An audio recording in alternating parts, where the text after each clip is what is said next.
So a question we ask everyone is whether there's really any point in teaching doctors and other health professionals about evolution. Does it do them any good? Well, I think at a very basic level, yes. I think every citizen should know a little bit about evolution because it gives you a perspective quite different from the clinical one. How do you think differently if you have an evolutionary perspective in the clinic? I think it gives you a very different, another level, a larger level of understanding, in that you can see patterns that probably you wouldn't otherwise. I also think that it helps to normalize things in a way. Normalize, like what's an example? Normalize as in, I think it gives you the spectrum of the variation in the normal so it helps you to realize that there isn't like one normal body. That's right. There's a huge range of variation. So once you consider variation as the norm, right, then you're more likely to consider the exceptions. Like for instance, a lot of women have been told, you're having irregular menstrual cycles because sometimes they're 15 days and sometimes they're 28 days. Is that like a disease? That's one very good example. I think an evolutionary perspective would allow physicians to realize that there are many variables that affect a menstrual cycle and that have nothing to do with pathology. And if they were able to communicate that to their patients, the patient could live quite happily and not stressful is about. what you expect, not automatically within a meaning range. Something's wrong. Right. And then there is indeed cases where there are pathological aspects, but then you'd be able to distinguish between them. Go ahead. Yeah, and also not only in terms of physiology, but also in behavior. For example, I think a very useful example would be breastfeeding practices. I mean, how long do I breastfeed my child? Well, there isn't an answer for that. There are recommendations based on the nutritional requirements of a baby. But beyond that... In hunter-gatherer days, what was the average duration of breastfeeding? Well, again, it responds to the ecology, because there is a trade-off again. If you're a mother with a baby in an environment which is highly pathogenic. Pathogenic? That means highly infected. Stressful or lots of pathogens? There are infections and pathogens. Okay.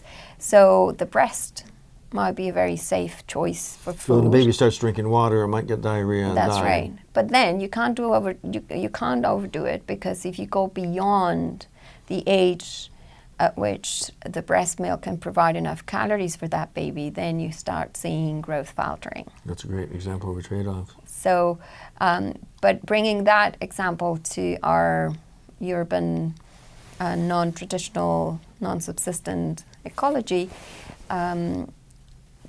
there isn't a norm for breastfeeding.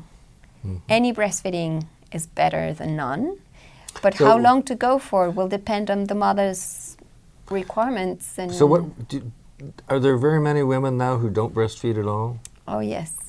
What are the disadvantages that their children experience? Well, we're learning now more.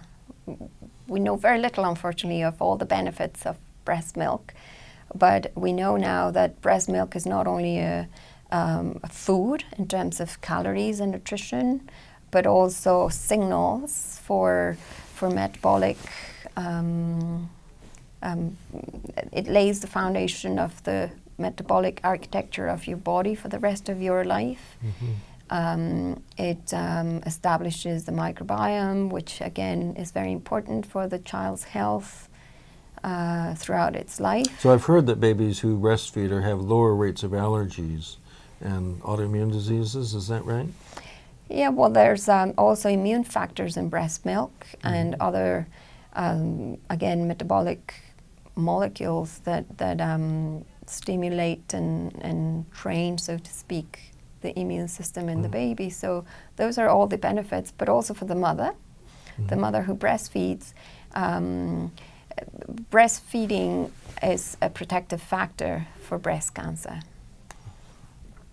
So many good reasons to do it, except it's hard in modern societies often, but we're getting a little better with providing places at the workplace for women to breastfeed. Yeah, I think breastfeeding, I mean, it's desirable that every woman would have the informed choice to do what's appropriate for her and her baby. Right, and But if providing we ways to do support it. them, then hopefully women would be more likely to.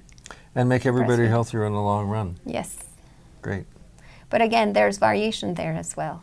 Mm-hmm. And I think that, again, going back to your question about evolutionary thinking for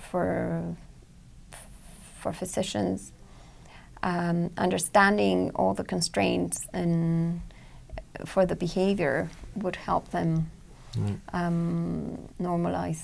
We're working on it. Yeah. Thanks so much for joining us today. We really appreciate Thank you, it. Randy. It's been a pleasure.